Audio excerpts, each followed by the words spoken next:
Welcome to Invisible Machines, a podcast where we explore the expanding world of AI agents and conversational technologies.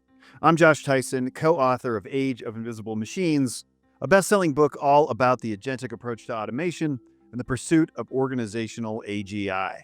I'm joined each week by Robb Wilson, CEO and co-founder of OneReach.ai. Robb and I wrote Age of Invisible Machines over countless hours of conversation, much like the ones we have each week on this podcast. Robb has spent decades researching and deploying conversational technologies, and Invisible Machines is where we share big ideas with fellow AI insiders. We're continuing these conversations in partnership with UX Magazine because attention to experience design is critical to the proper deployment of AI agents or invisible machines. This week, we're talking with Dr. Thomas Parr, a co-author of Active Inference, the free energy principle in mind, brain, and behavior, which is available now from Penguin Random House.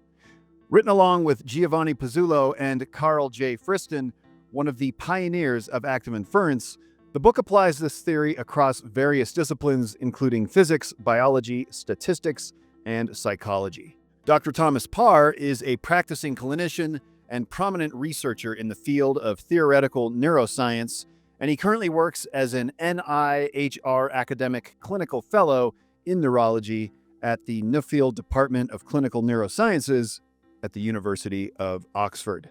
As regular listeners know, Robb is something of an armchair neuroscientist, and his fascination with our brains as prediction machines led him to Thomas's book, and after weeks of hardly being able to think about anything else, we were very eager to learn more about how active inference and free energy in our own minds might inform the cognitive architectures we build for conversational technologies. This conversation did not disappoint as we indulged in deep explorations of the nature of our behavior in scientific terms.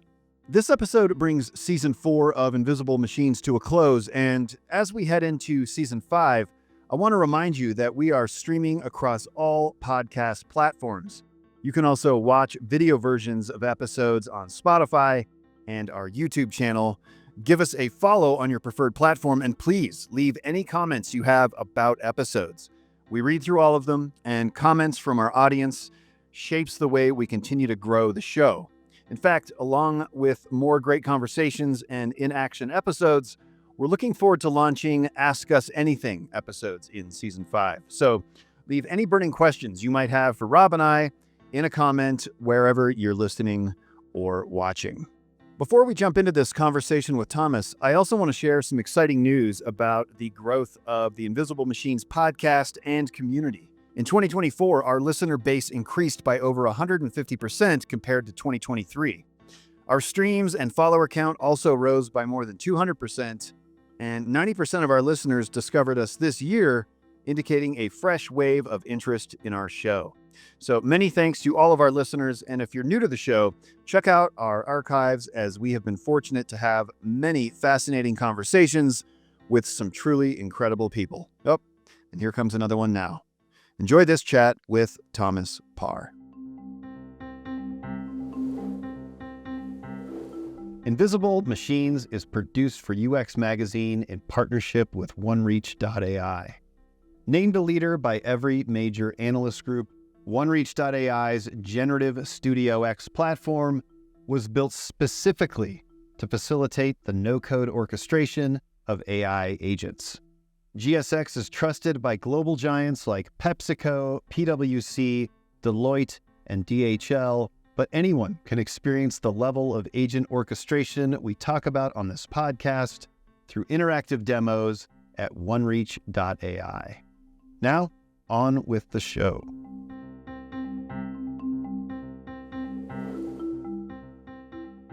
I'm loving this. Thank you. I'm really pleased to hear that. Yeah, I had a moment where I felt like I got so deep in thought around so many corners that for a half a second, I actually was worried I wouldn't get back to consciousness. Like, I thought I would get so lost in my head that I wouldn't find my way back. But the fear of not coming back brought me back. I realized, like, these primal feelings will ground me. They'll take me back to earth, so I'm okay. So but I just got You so had deep strong in enough thought. priors. Yeah, I was tethered by my primal instincts, thank God. That's funny because I So remember you describing that experience, and I did not realize it was Thomas's book that had spurred it on. yes, yes, That's how you can tell when Rob's reading a really good book, is it sort of like flavors every conversation for a little while. yeah. It's like finding the periodic table for the first time and understanding Yes. so much of the world is made up of these building blocks, and you thought the world was made up of a bunch of materials, and then you realize, like, no, those materials are made up of a bunch of primary, uh, elements that are that number far fewer than the materials, and maybe there's a chance you can understand this, or at least to some degree. And so one of the questions I had was about that formula. Is the formula a language to describe our prediction? Like, is that a better way to describe, like, if you took a prediction and you tried to look at it and communicate it, right? Is that better than English? Um, yes, so prediction is certainly a big part of it. And the way I like to think of this particular formula, this is the expression for variational free energy, which is often a term that comes from physics, but the same quantity is often used in machine learning, and they're referred to as an elbow or evidence lower bounds. Um, the quantity is essentially a description of how well a model fits some data, um, and that fit is determined partly in terms of sort of Occam's razor of how far do I have to depart from my prior assumptions. Sometimes we call that the sort of complexity. So if something's overly complex and has to depart too far from your assumptions, then that's a bad model. But it also depends, and this is the prediction bit, upon how accurately you're predicting the data you have. So in a sense, it's not just the prediction, it's actually the evaluation of the prediction in relation to the data that you have. Yeah, right, right. So it's a mathematical way that could transfer to being able to apply it to a machine that can do math, or more importantly, an AI agent that could reason, because it's really not pure math, right? It's logic. Um, and with the key being like, right, the variance of prediction to feedback, right? Yes, The exactly. Yeah. Um, And it's an interesting Go ahead. point you make about the distinction between using language to describe these processes versus using mathematics. And I think this is something Yeah. that's interested me a bit in the context of psychology for a while, because I've always found psychology is a very appealing area of science that seems to address a lot of the really big questions that we want to address. But Mhm. often you just get bogged down in terminology, don't you? One of my favorite examples is attention.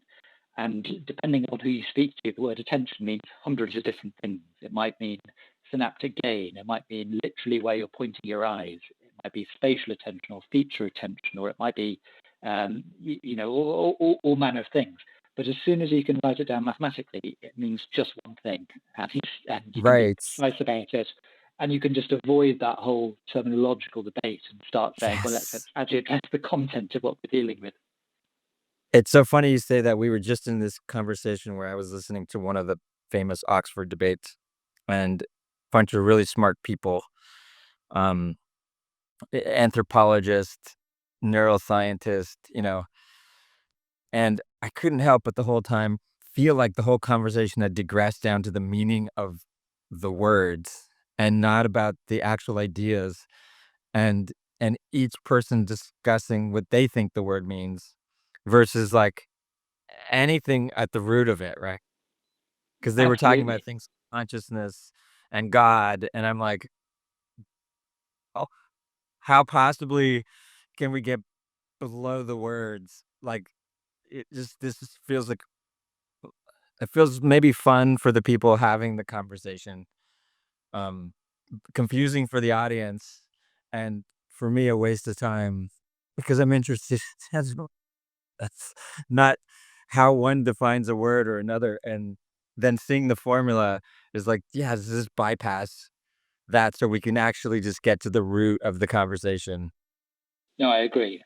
I mean, how we use words is of course important as well, but it's a slightly separate issue, isn't it? Exactly as you Right. say. So in that conference that I was listening to, the neuroscientists, the one I considered the closest um to an underlying conversation, and the reason I say that is because it suddenly dawned on me that an anthropologist is trying to figure out how a car works by sitting on the side of the street and trying to understand an engine by inferring all of these things about, well, it seems like the person is deciding where it's going, not the car, so therefore there must be a steering mechanism. And at least the neuroscientist is looking in the hood. You know, just because you have more data doesn't mean you're more right, but at least advantage. And yeah, so then one of the things that was talked about is this idea that everyone in Silicon Valley, and of course I immediately is like, everyone, that's me, what? Um, is trying to make machines conscious, and that we need to be really careful of this because once they're conscious, then we have to worry about keeping them alive and all the moral implications of that. Um, and it just that's where I kind of gave up and turned it off because I'm like, you mean like cows and chickens? You know, like what do we like carrots? Like we don't cut them because we're worried. Like what are you talking about? Like just because what is consciousness? And then I decided I'd just rather read another chapter of your book than listen to more of that. Um and that kind of brought me down to like, okay, what is he really talking about is this idea of active inference, like, and its connectivity to consciousness. And I thought maybe you could tell me your opinion of that, knowing that we could get lost in the meaning of the word consciousness. So Well, precisely that. Yes, it's a question that obviously comes up a lot for anyone working in neuroscience and often in theoretical neuroscience specifically, and obviously a very huge number of different strands of thought on this. And there are some fields that are set up specifically to address this question. So people who work in things like integrated information theory and that sort of side of things, and they have their particular views. Um, I think active inference in itself doesn't necessarily say very much about consciousness.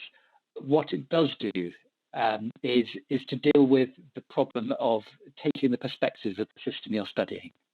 And it deals with this idea that actually what's going on inside is a reflection of what's going on outside. So it may not deal with how things become conscious, maybe it will, but perhaps it does deal with what we become conscious of, and the contents rather than the nature of consciousness. I don't know whether you've come across Anil Seth's book, Being You, where he draws this distinction very much between levels of consciousness and the contents of consciousness. And I tend to think that active inference often deals much more with the contents and can study aspects of perceptual awareness rather than necessarily being the thing that studies what becomes conscious. Having said that, what one could advance theories based upon certain types of generative model or internal model that we might have to say, does this reach a degree of consciousness, and can we test that by evaluating people's subjective awareness? It's a tricky thing to do, but that might be one of the empirical directions it could go in. I'm not sure from a theoretical perspective you can necessarily say this is what it says about consciousness, but it may be a good framework in which to advance those theories and hypotheses and test them at an empirical level, with the advantage, as you were saying before, of being quite precise and not getting lost in meaning in quite the same way. right. So I guess we could sum it up to consciousness is a different conversation. Um, and we may try to understand the characteristics of of life and through a formula, or through some sort of logic, but they're sort of unrelated. They're related in that it might be a characteristic of consciousness and Yeah. therefore related, but in itself, it's just a way to try to understand behavior.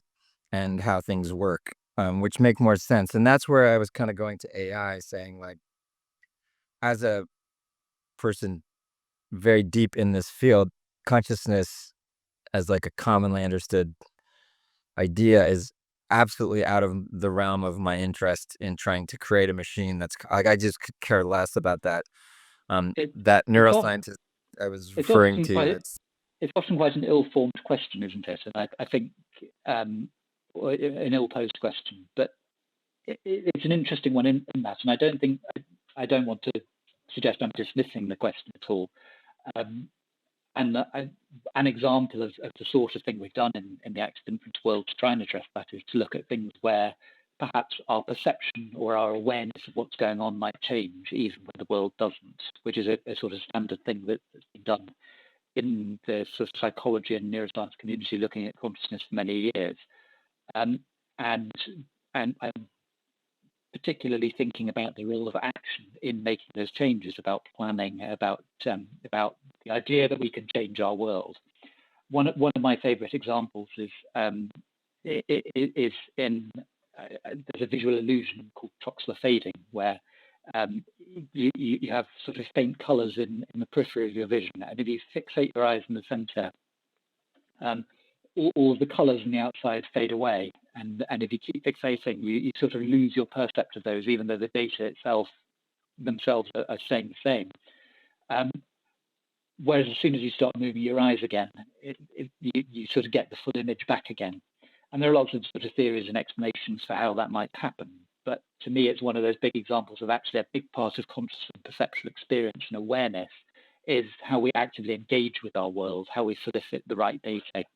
And so there's much more of an active process. Molecular rivalry is another sort of classic one, where you show a different image to each eye, and people become aware of one, and then they become aware of the other, and the two sort of images right. conclude. And so these are really Yeah. interesting sort of phenomena to try and study and to try and reproduce. And there you can really start to build up these hypotheses and theories. Yeah. But So this is where I was going, is as I was looking at it as an inspiration for how things learn, how things could learn. I realized there's like a compression going on there, like whatever you want to call it. So there's a sort of there's a memory of the past. There's the present, which is way higher fidelity than the past, because the past is some compression, and then there's our prediction, which I assume is even lower fidelity than our past, or maybe the same. I don't know. But it seems like this idea of compression um, of data is a key component to this whole thing, and saying, okay, what I wanted to ask you is, how critical is it? Is it just a limitation of our hardware, or is it inherent in in the formula working? I think compression is absolutely a feature of this formula, this free energy, and so it's worth thinking about a couple of different words that we might use for compression. I mean, compression is essentially explaining many things with relatively few things. So, in other words, it is explaining to some extent. I mean, we can again argue about the word explain, and many people would say there's much more to explanation than that. But a key aspect of it, I think, is reducing the number of assumptions, or finding the minimum set of assumptions that you might need in order to explain the relatively high dimensional data that you're trying to compress. So it is a form of modeling, it's a form of dimensionality reduction, it's compression, it's encoding, all these words that are sort of used to mean more or less the same thing. But ultimately what that thing is to say, let's use the minimum set of assumptions we can to account for our data in as accurate a way as possible. And minimizing free energy or maximizing an elbow, all of these different sort of ideas equate to exactly that idea, that we're going to comply with Occam's razor, we're going to use the minimum set of assumptions, but we need to use enough of the assumptions that we have to move far enough away from what we could assume without any additional information to maximize how well we can predict, how accurately we can explain the data at hand. Mm. So let me put it into a practical, like, AI kind of use case. Sure. Because one thing that becomes apparent to me is that there's this high fidelity and low fidelity mental model, right?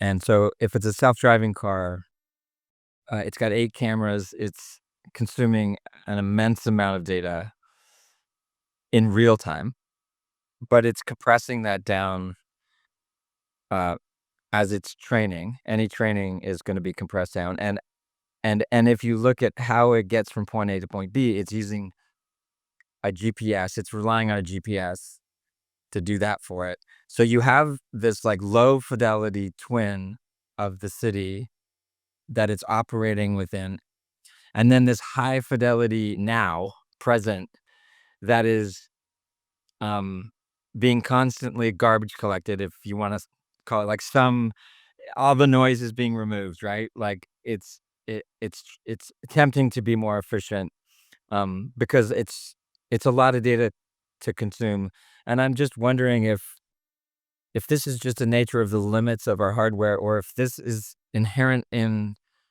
the prediction process that you have to compress to make sense of it, like, or else there's too many options, or Yeah, I mean, I think one of the things you're right. So it's interesting to think how much is the compression just a necessity to deal with limited resources. And there's a really interesting question there as to what limited resources mean and how you put that into an objective function. Um, and one way of putting it in is that actually limited resources are a prior belief that I don't need that many resources to be able to explain what's going on. But things are actually simple. That if you were to try to explain something with a really simple system, you're implicitly assuming that it is a relatively simple thing to explain. But the other part of it is a question of how well you want to generalize. And this is obviously a very key, very important thing, both in neuroscience and in how our brains work, but also in AI. And the more parameters you have, the more degrees of freedom you give yourself in how you explain something, the greater the tendency to overfit to that system. Whereas the more you restrain yourself, the more you say, no, I want the simplest explanation, the better that explanation will tend to generalize to things out of that data set. So there's an argument that you need enough resource to be able to fit your data well, but you don't want so much that you're fitting it so well that you can only explain things in your original data set. And in a way, having limited resources helps protect you against that. Because yes, you might not get quite as precise a fit for every single piece of data that you might look at, but you may generalize more broadly across that overall data set. And I think that's a really important thing in terms of how we deal with completely novel environments or new situations. It's also interesting just to think about how we go about sampling our data. And this is another thing that's really key for active inference, in that, you think about how vision works. We see we perceive much more of our visual field than we actually see in any detail. There's a tiny portion of our visual field that we get high quality data about, and that's reflected in the fovea in our retina. And most of what we see in our peripheral vision, we get very, very low quality data, very little color data, very low spatial precision in those data. And yet we have the experience of this whole visual field. And the way we do that is we move our eyes. We limit ourselves to a small amount of data at a time.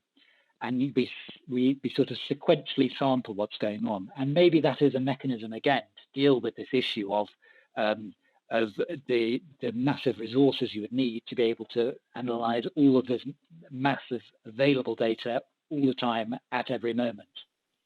yeah, what gets me, and this is probably what we could get lost in this, but it's we, like, is it we as a collective, like we as a group of people, because they can collect a lot of data, right? Or is it we as an individual, right? Like, is a collection of people an organism, and therefore it's only limited by the node, but it's not really limited because you just get more people, if that makes any sense. And Yes. maybe the answer to the question is it's a limited resource because what we know is you can always add more people to get more definition. Um, I don't know. That's me off the cuff here, And but and maybe that's what we do as a society in terms of advancing science, getting better models, yeah, maybe that's what makes us using so that sort of powerful as a positive, species. the sort of experience of scientific collaboration.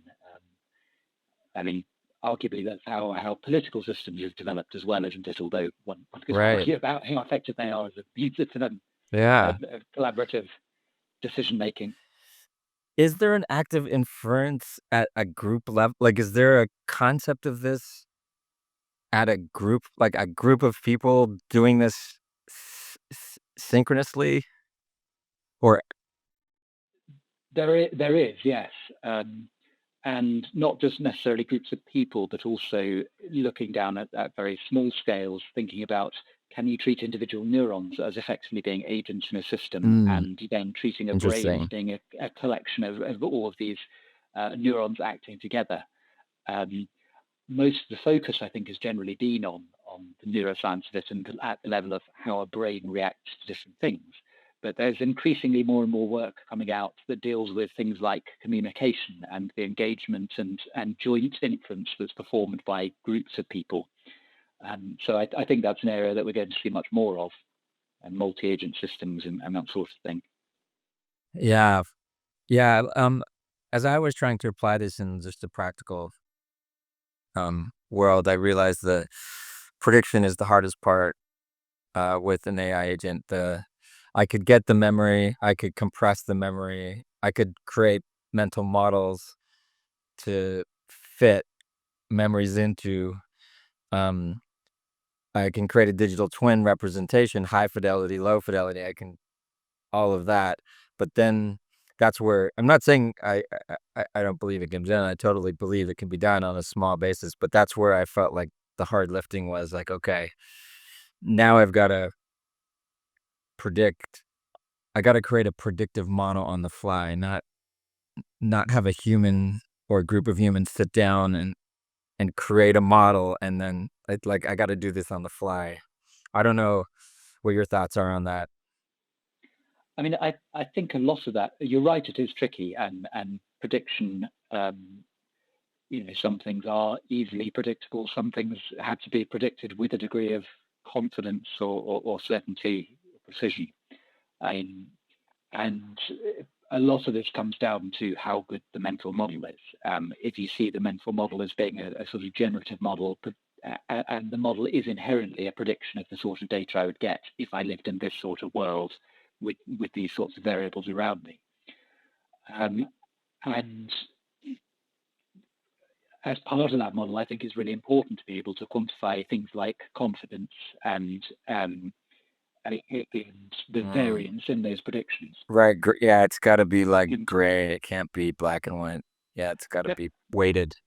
and actually, we can then go beyond that sort of issue of, because if you know where that confidence comes from or where the sources of uncertainty are, is it uncertainty because I don't, in my mental model, there are sort of hidden states, things out there in the world that might cause my data that I don't know about yet? And if I knew about them, I could make a much more confident prediction, because then that will affect how I behave, because I might now go and look over there, find out about their thing, and then in future I can make better predictions. Or is it because there's actually some inherent uncertainty in how the data are generated? The room is just too dark to see anything clearly, for instance. In which case, I might just not even go there. I might just say, actually, I'm not going to learn about that thing. Yeah. I'd better go somewhere else. So emotions fit in here somewhere so that we can, in a state of partial certainty, we need something to tip us, right? That's where emotions fit in, or? I mean, it's a good question. I'm not sure I have a firm answer for you on that. A lot of the research on emotions that I'm aware of, part of it, of course, is directing behavior, but just thinking about what is the data source that emotions are trying to deal with that are then affecting my decision making, and what sort of decision making. So is that decision making of a very implicit sort of how I control what's going on in my body? Is it decision making of the sort, I'm afraid and I need to run away from this thing? And what sort of data are those based upon on that experience, that emotion? And one argument there is that actually the sort of data we're dealing with emotional inference is the data that our body's giving us. That we're actually now trying to infer things about our own physiological state.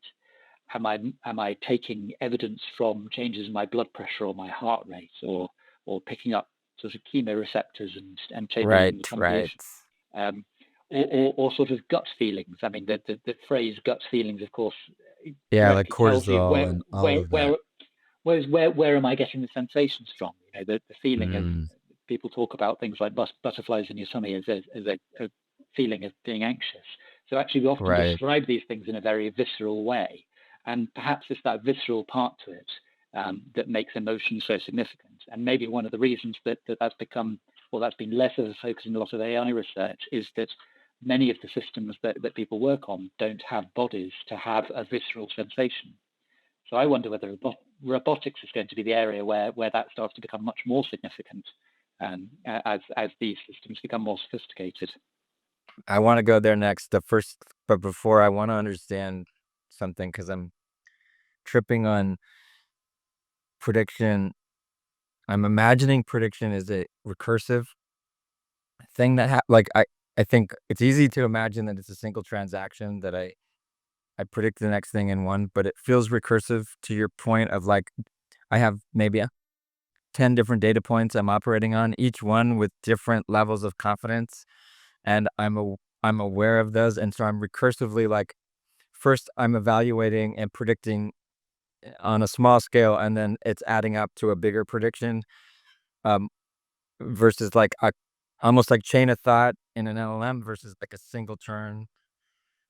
Am I onto anything there, or am I kind of applying a machine to a human? I mean, I think to some extent we're all sort of applying machines to humans in how we study these sorts of things. But yes, I think you're probably right that there does have to be a recursive sort of iterative process going on, not necessarily discrete iterations, but something that might continuously evolve towards the right sort of answers.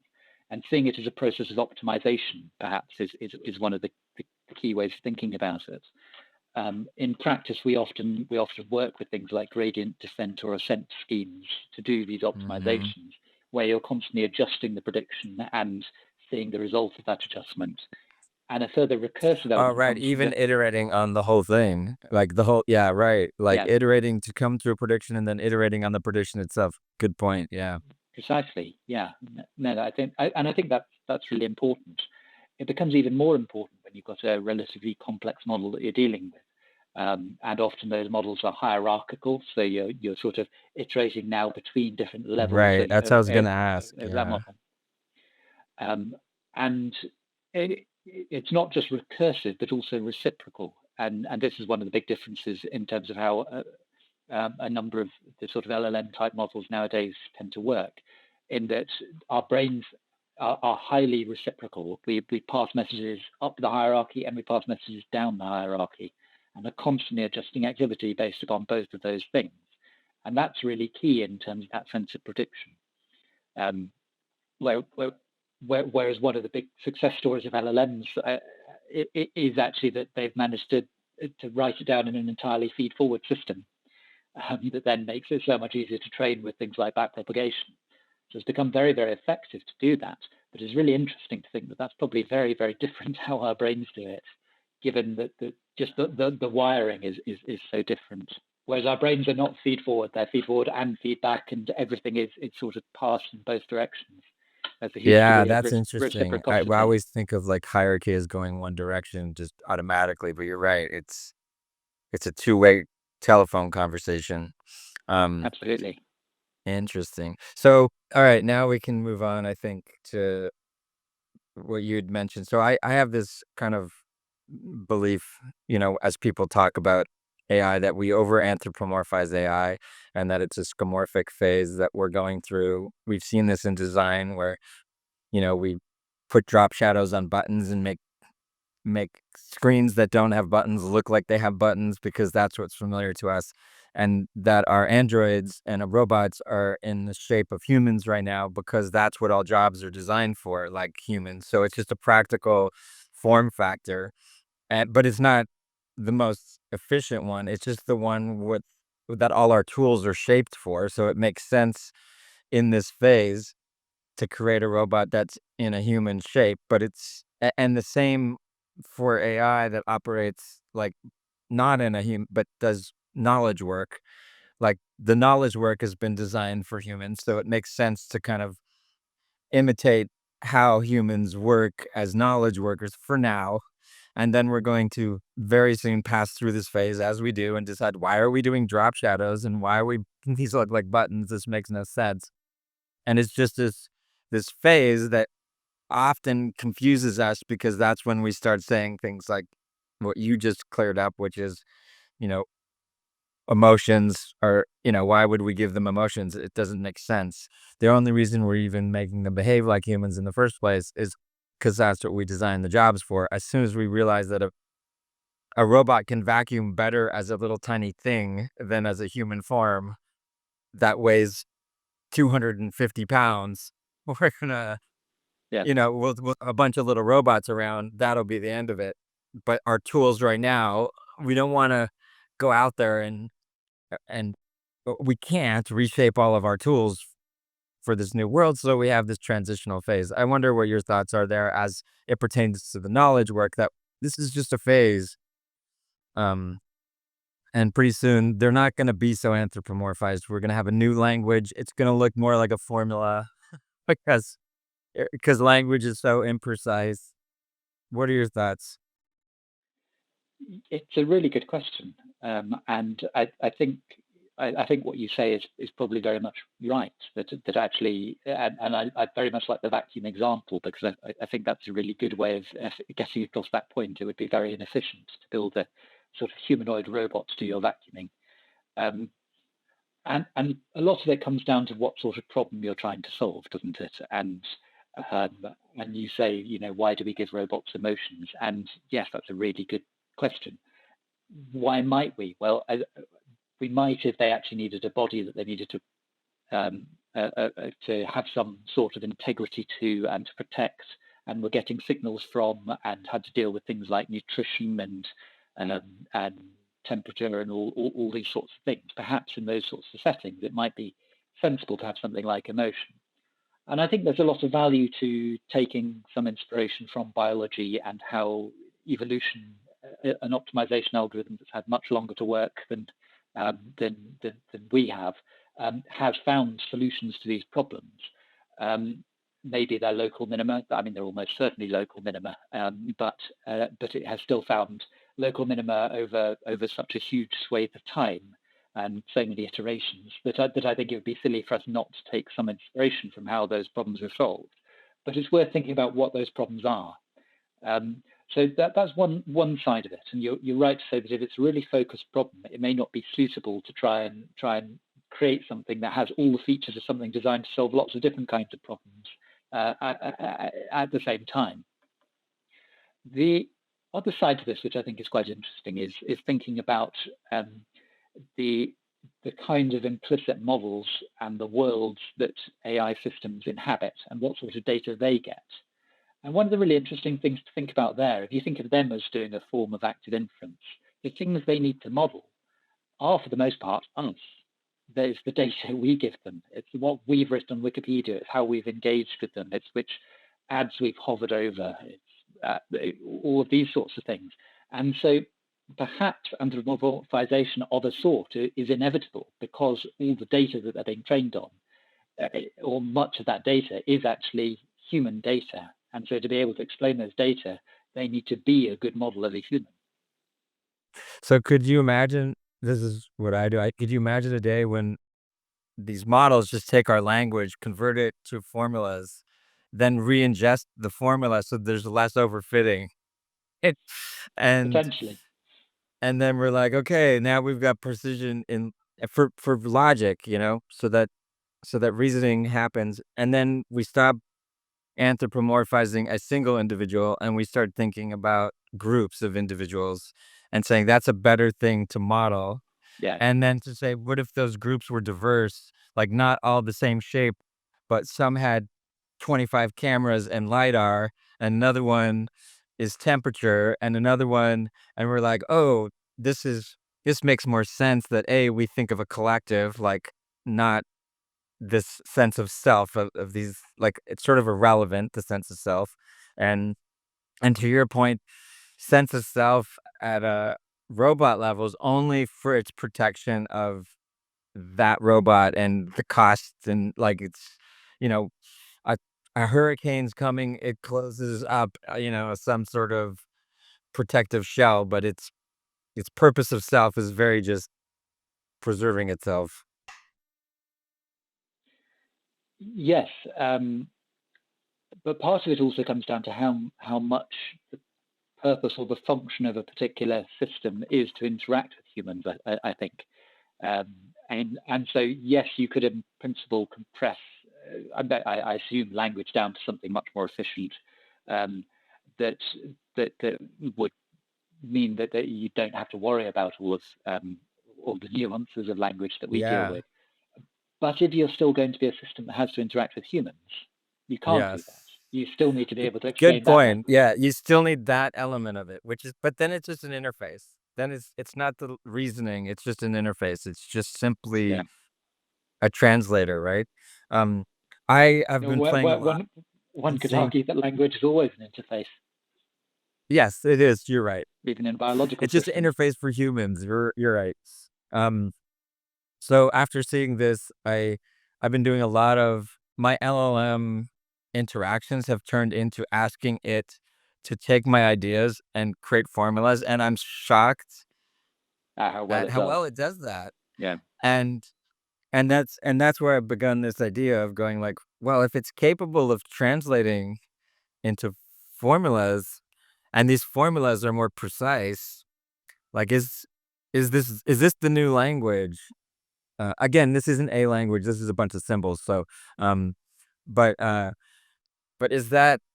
Yeah, I just then I went to Chinese or Mandarin rather, and I'm like, you know, kind of fascinated by this idea of them talking to each other, machines talking to each other through formulas, and then translating formulas to us in the language that we can understand.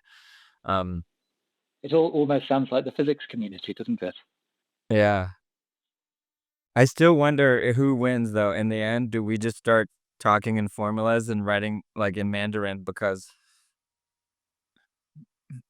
machines become such a big part, like we want to know what they're talking about, you know? Like we Maybe. don't want to be the like my wife's first language when it is Ukrainian, and so when she speaks to her friends, I'm like in the room, but I don't know what's going on, and so that drives me to want to learn.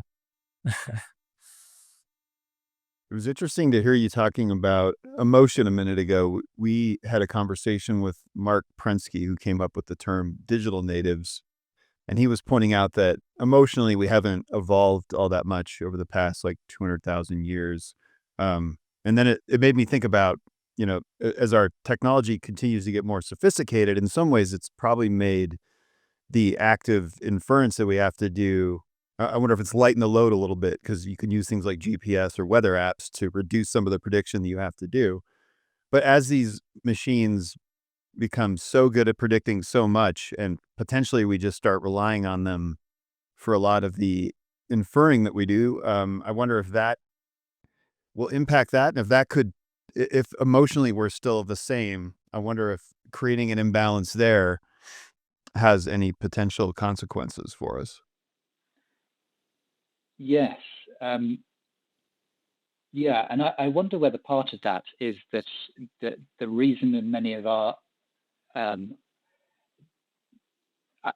again, if you come back to this idea that actually loss of emotional inference is about interoceptive inference, about taking signals from our bodies, then I suppose you wouldn't necessarily expect much change in emotions without much change in the body or the world, the data you're trying to explain.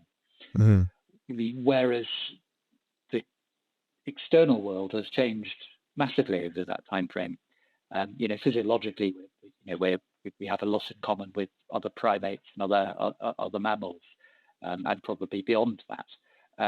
But once you're sort of dealing with things like technology and a world that's changed, and even living in environments that we never would have done hundreds of thousands of years ago, and perhaps it's the connection between those two things that is also going to be very significant. And we almost come back to that comment we were making earlier on about the resource limitations and the idea of simplicity, and the idea that a resource-limited system it is effectively a prior belief that what I'm going to explain has a certain degree of simplicity. And maybe there comes a point where that's not true to the same extent. Maybe we need a more complex system. Maybe we need more complex interactions between the extraceptive and intraceptive worlds. Yeah, and in the sort of machine world, I feel like we're right now squarely at the point of that compression, like figuring out what it needs to look like. At least I am. I can speak for myself. I'm right at that point now where, I've come up with a couple of ideas. One that I call space, but it's like these layers of framework for thinking about compression and getting LLMs to compress data.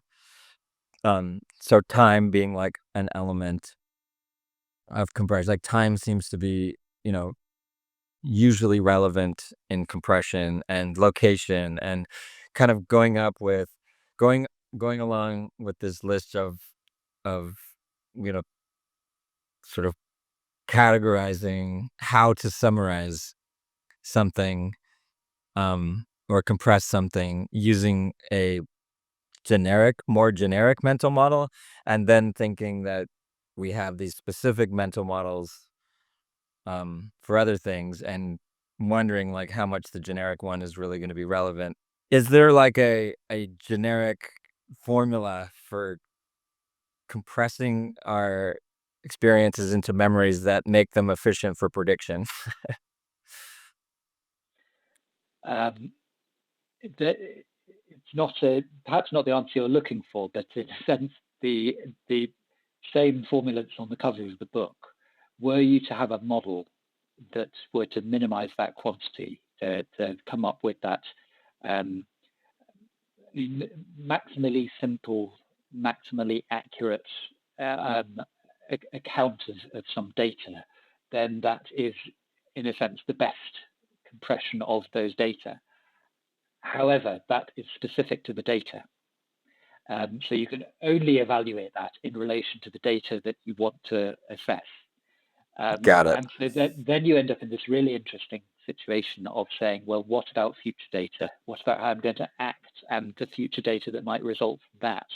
And so now you end up really very much in the domain of active inference, saying it's not just about the inference at the moment. It's also about anticipating data that I don't yet have and evaluating my model against that. And that's where we start to think about things like expected free energies and exploration versus exploitation of information seeking, active sensing, active learning, all of these sorts of problems. And often that comes down to a problem of maximizing mutual information. So how informative something is in the outside world, or some data about something in the outside world, or about something that I believe is in the outside world, something that's in my model, and that is part of that compression. So you now start to have a compression that is designed to maximize that mutual information between what's in the model and what it's trying to explain.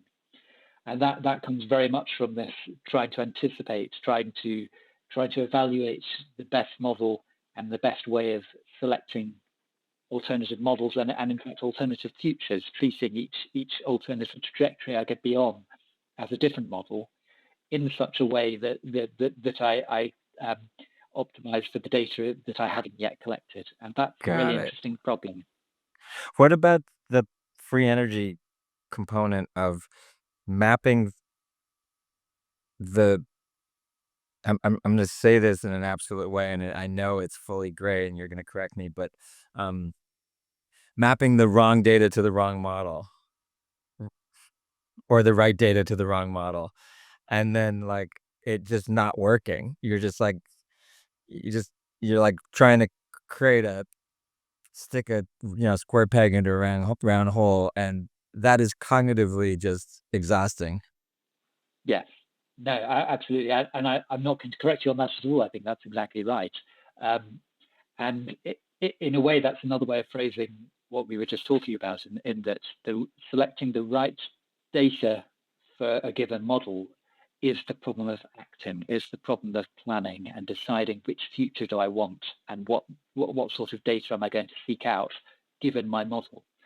And the problem of making the model the right model for the data I have is the problem of inference, of perception, and of fitting the model I have, or selecting between alternative models I have in relation to the data that I've already gathered. So I optimize my model in relation to the data I have, and that's something we call perception. And then I use my new model as a way of choosing the right actions to optimize my data in relation to the model. And that constant cycle is the process of acting and perceiving that completely underwrites that active inference process. And the weight of the wrong model, is really just not the wrong model, just heavy correction, right? This happens to me frequently, so I'll speak from experience. I'll be at some social event, and then I'll stop talking about the weather, and I'll try to talk about something that interests me. And then the look on their face as they, like, drift off and look for somebody else to talk to is clearly, like, a cognitive load problem where they're like, "Okay, what you're saying doesn't fit into any model I have, and this is uncomfortable, so I'm out of here. This is too much work talking to you." Um, and off they go, and then I, remind myself never to do that, and then forget promptly afterwards. But, yeah, there's something uncomfortable about and I just assume it's energy. It's gotta be a caloric thing, right? Like, just Yeah, so it's interesting thinking about that sort of caloric thermodynamic kind of energy and its relationship to energy of an informational sort. And there's lots of fascinating research on this, and there are lots of relationships between them. So there are things like Landauer's principle, which relates the amount of work done to erase a bit of information, or the Jurinsky inequality, which deals with the relationship between entropy production and heat and that sort of thing, where entropy changes are in a sense a form of inference because you're changing the variance of something. So that there's lots of really interesting work trying to look at the relationship between those two things. I take quite a simplistic perspective on this, in that the things that we see as being quite high energy is another way of talking about things that are actually quite improbable. That if you put no energy into a system, everything will basically just settle into its most probable state. But as soon as putting something in a high energy state is essentially putting it in an improbable state that you'd be unlikely to find it in unless you had done some work to get it there. And for me, I find that a useful heuristic to link those two ideas. So coming back to your point about the sort of energetic feeling of having to revise something, the caloric thermodynamic cost of changing your beliefs. yeah. We're Is that shifting into dopamine here, I feel. Well, dopamine is a whole of the conversation, but yes, quite probably. But it probably is a matter of actually what I'm doing. By changing my beliefs, I'm changing what is probable. I'm moving from a system where something seemed very probable to something where it seems improbable, and vice versa. And so there is an energetic component to that computation. It's the degree of belief updating that I have to do. And I think that's probably why it's something challenging, and why we think of these things both in terms of an informational and a thermodynamic energetic cost. Got it. before we wrap up, I just want you to maybe talk a little bit about the balance of like the right amount of free energy. Like we're addicted to a certain amount, not too much, not too little. So in principle, we should have the least amount of free energy, the minimum that we can get away with, both through the data we select and through the beliefs we form. So we should always come up with that optimal balance between the least complex, most accurate explanations for our data. And if the world doesn't conform to that, we should change it so that it does, as best we can. However, there's another. I think the point you're making is that actually, if we see free energy as being a measure of how bad our predictions are, and therefore by minimizing our free energy, we make our predictions better, where does that lead this problem of novelty seeking, of seeking out things that we can't predict, of finding out something new? And that's I suppose the trade-off that you're hinting at. And for me, that trade-off is exactly that same action perception cycle. That what we're doing right now with the data we have at hand that we can change straightforwardly is minimizing our free energy to as low a level as we can possibly get. However, for the free energy is evaluated in relation to the data we have. It can't be evaluated in relation to the data that we don't yet have. And that's where things are really key. Because if you now start to say, how do I evaluate the data that I have to anticipate that I don't yet have? Then the expressions we get for a sort of expected free energy actually lead to a sort of maximization of a kind of surprise, sometimes known as Bayesian surprise, which is just the degree to which I expect to update my beliefs. And in a sense, that makes that is an intuitive idea, because to get my model to be as good as I can, I need to make things as predictable as I can. But if I'm selecting data rather than the model, I invert that relationship. I want to choose things that are so surprising that I force my model to have to update. And if I can choose those things that are exceptions to my current model, that are surprising, that are novel, then I can make my model better. And the chance of then encountering something that I can't predict in the future goes down. Okay, so this is my last point. If I look at this formula, right, and I think about people that imagine, there's this whole conversation going around TikTok being addictive, and that there's a algorithm that they've got, and I imagine they think it looks something like this. We both know it doesn't, but that it looks something like this. I think it's way simpler, less sophisticated, but maybe on its way to looking like this. And that this is what everyone's like. Once it does, we'll all be addicted to TikTok and won't be able to stop.